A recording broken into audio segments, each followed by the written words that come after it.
is the absolute key in all these things. But going on from there, you still have to figure out what to do next. Okay. Anybody get dinged by Hurricane Sandy when it came through? Because I personally had a basement full of water, which, by the way, battery back up your sump pumps, everybody. Okay, car batteries work. Okay, things you learn as a first-time homeowner. You know, when you're walking down the basement, you hear that squish. You know there's a problem. So I reacted to the emergency situation pretty well. Tore up the carpet, vacuumed up all the water. I pulled out some baseboards and some drywall that were going to rot.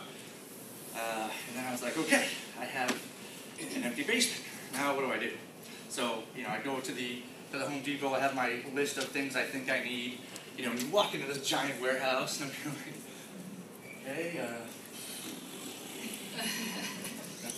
I know I need some nails, I guess. And then this magic lady, I'll call her Joan because she looks like my mom and she's very helpful, wearing this orange apron, comes over and she's like, come here, what do you need? She looks at my list and kind of raises an eyebrow like, wow, you're lost. Okay, and she says, here's what you need. This is in this aisle.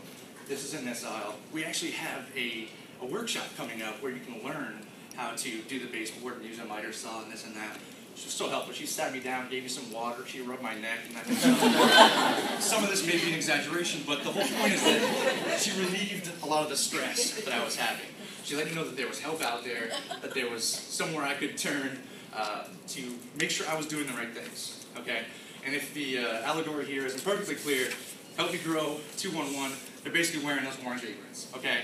You can come to them for help, and they can say, look, we have this entire warehouse of support. You guys are the warehouse. We have so many resources in the state. Okay, there's aisles and aisles of things available for parents, for families, for kids. But I'm walking into this warehouse lost. I need somebody in an orange apron.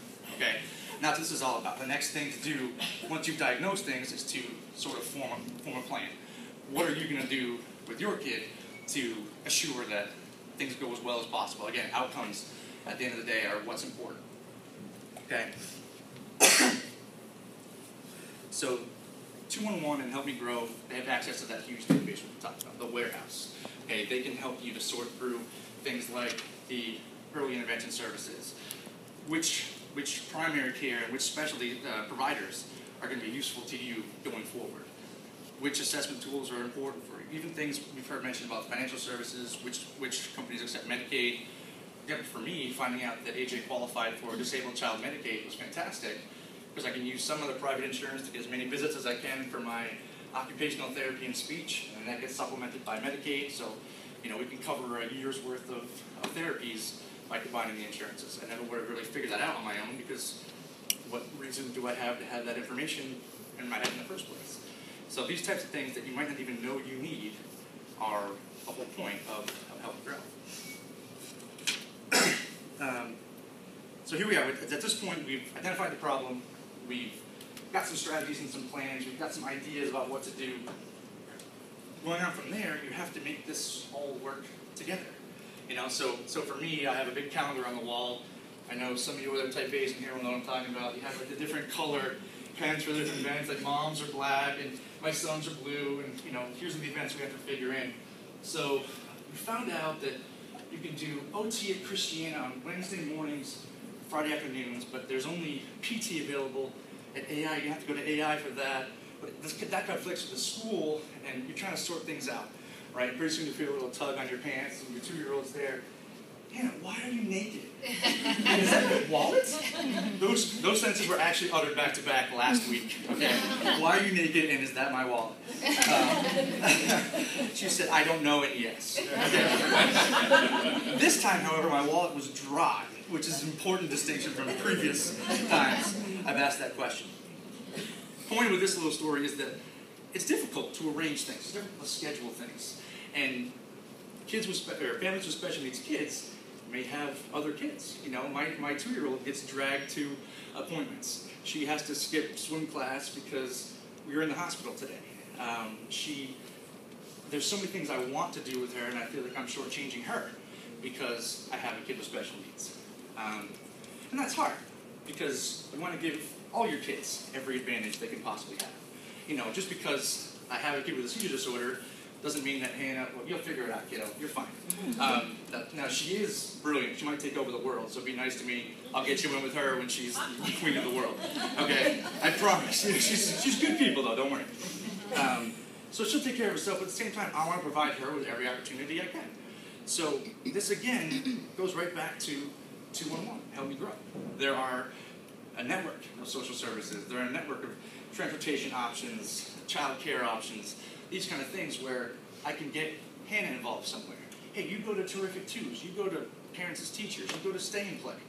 And I can take AJ to his occupational therapy appointments. So this isn't just for special needs, it's for special needs families, okay?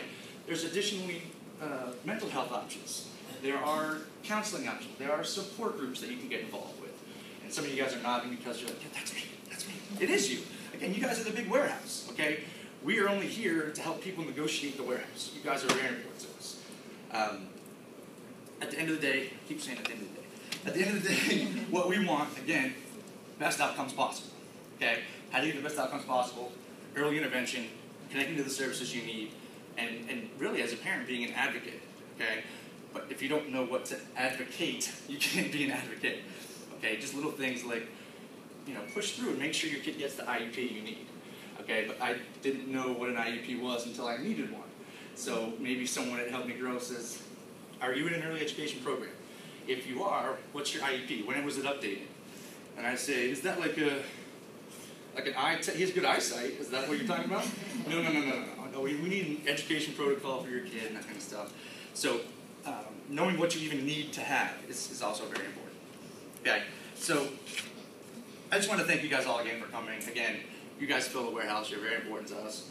And it's just good to know that a room full of people come together because they have one common thing, one thing that unites us all, and that is a love for free breakfast. Okay? Okay, so the breakfast thing, but also we care about the kids in our community. Okay, so the breakfast community, very good. I'm very glad you guys are all here. Again, thanks for having me, and I do want to say, if I do happen to nod off, this is the quietest place I've been in like 3 months, okay? So it does not reflect in any way upon what's going on in this room. Okay, so again, thank you for having me. Thank you guys for being here.